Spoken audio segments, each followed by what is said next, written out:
Bonjour à toutes et à tous. Merci de nous rejoindre pour cet entretien.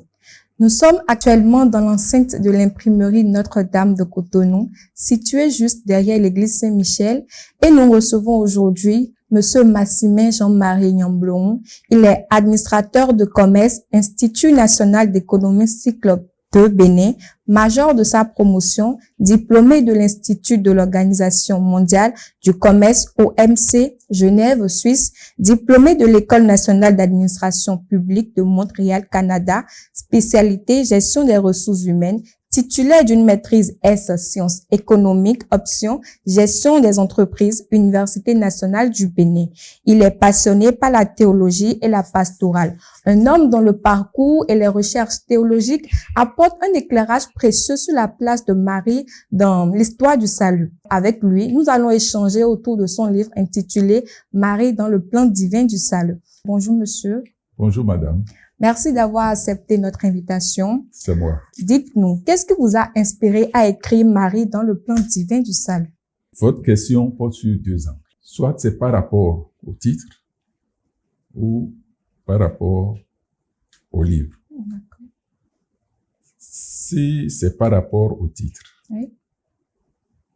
j'ai écrit Marie dans le plan divin du salut parce que Marie est la chance de la réussite du plan divin du salut.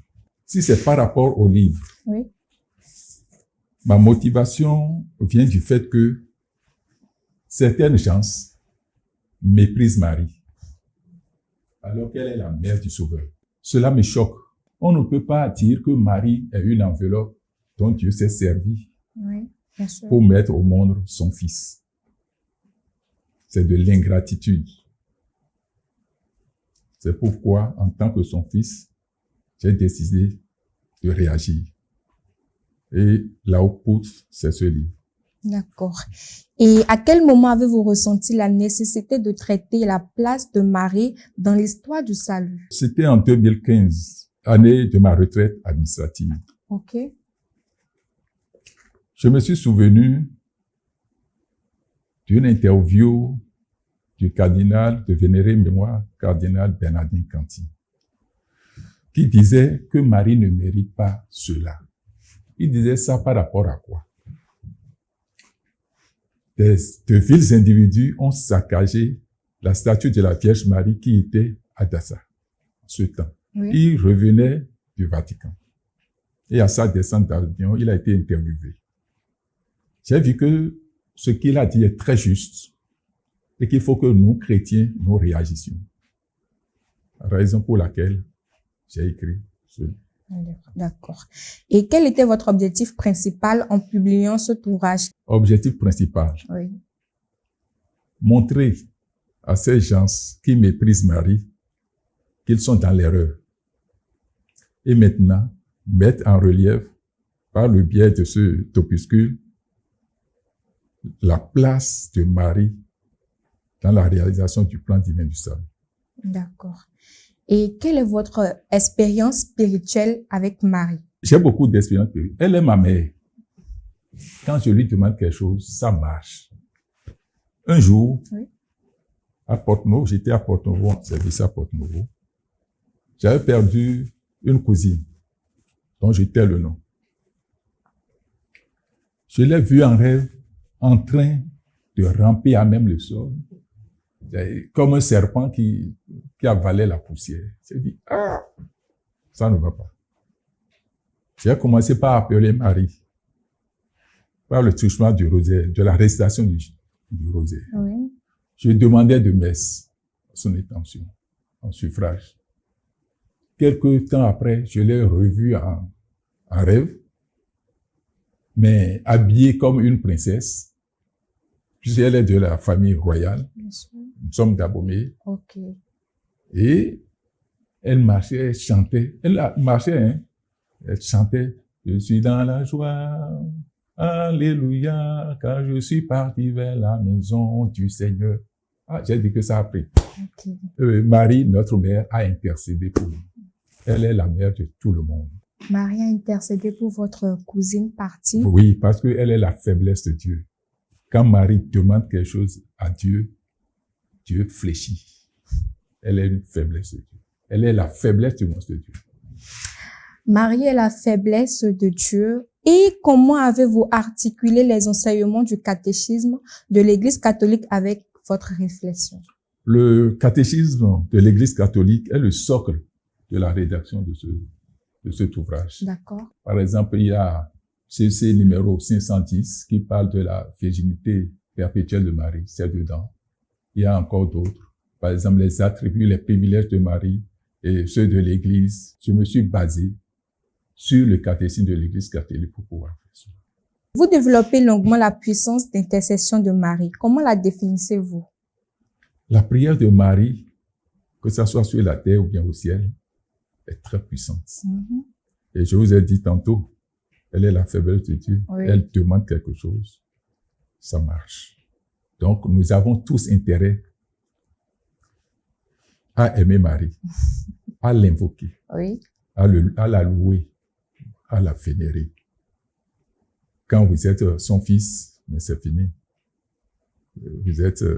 Vous avez tout. On a tout. On a tout. On a tout avec Marie. On a tout avec Marie. D'accord. Et quelles difficultés avez-vous rencontrées lors de la rédaction de cet ouvrage? Ah ben, beaucoup de difficultés parce que j'utilisais un ordinateur pour pouvoir faire le travail. Mais ma maison à Boycon a été cambriolée. Ah oui. Ils ont emporté mon ordinateur. Oui. Et comment je vais faire?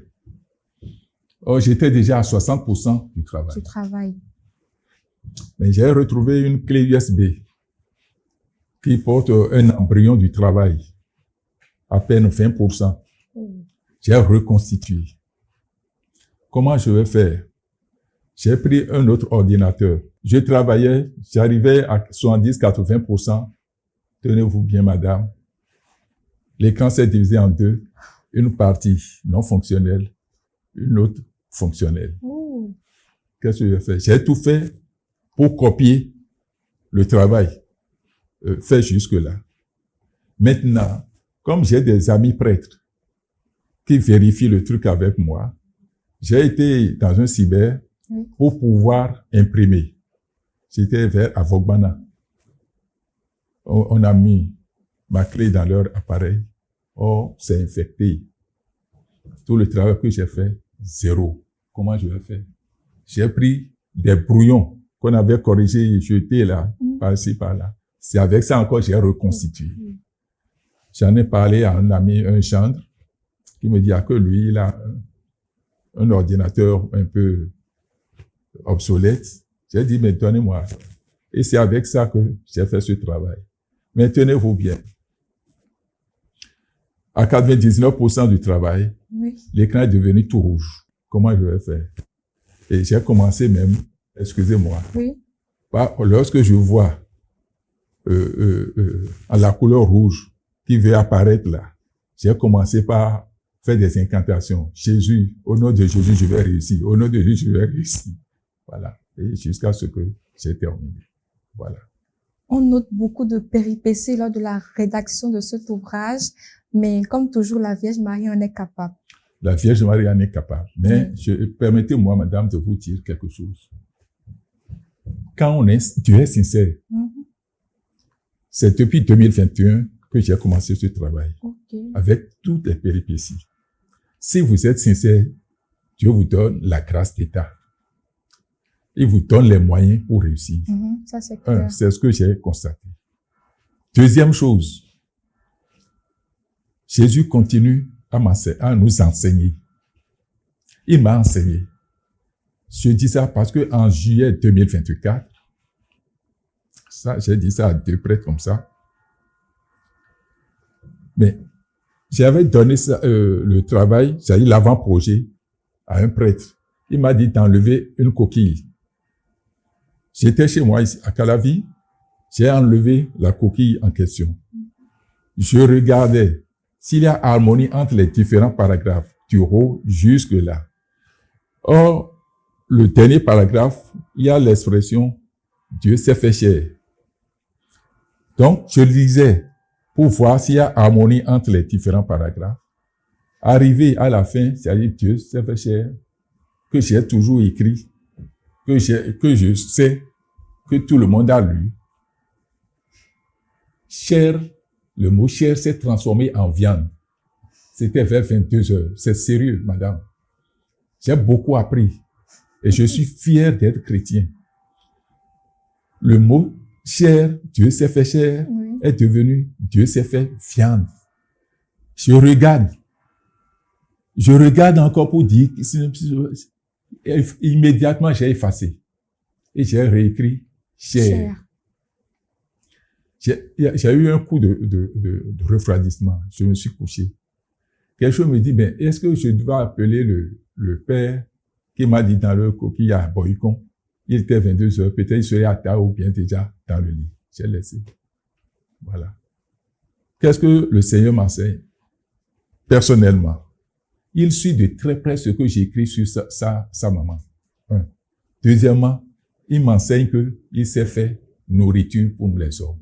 Donc cela signifie que nous devons tout faire pour communier régulièrement au corps et au sang du Christ. J'ai beaucoup appris. Et je souhaiterais que les gens lisent ça. C'est mon expérience. On note que le chemin fut fastidieux, mais avec beaucoup de résilience et de persévérance, nous y sommes arrivés. C'est le plus important. Quel message souhaitez-vous transmettre aux lecteurs avec ce livre?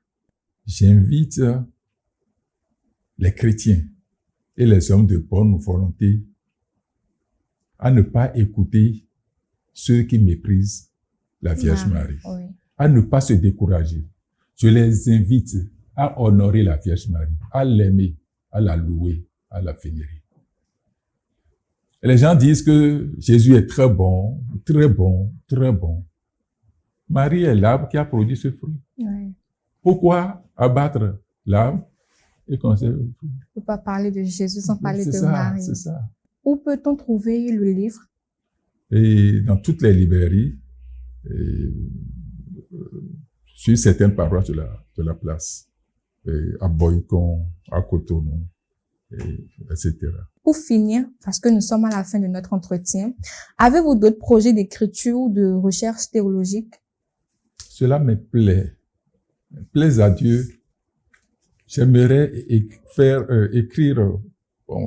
un livret sur Saint Joseph, l'époux de la Vierge Marie. C'est un baobab spirituel, très caché. D'accord. Le représentant de Dieu sur la terre, c'est un baobab spirituel caché. J'aimerais écrire un petit livret. Plaise à Dieu. On vous souhaite tout le bonheur et plein de succès dans vos projets à venir. Chers tous, nous sommes à la fin de notre entretien. Merci, monsieur, pour cet échange riche et éclairant. Nous vous remercions beaucoup pour votre disponibilité. Merci également à vous qui nous suivez. Nous vous invitons vivement à découvrir le livre Marie dans le plan divin du salut. Et on va se dire à très bientôt pour un nouvel entretien. Merci, madame.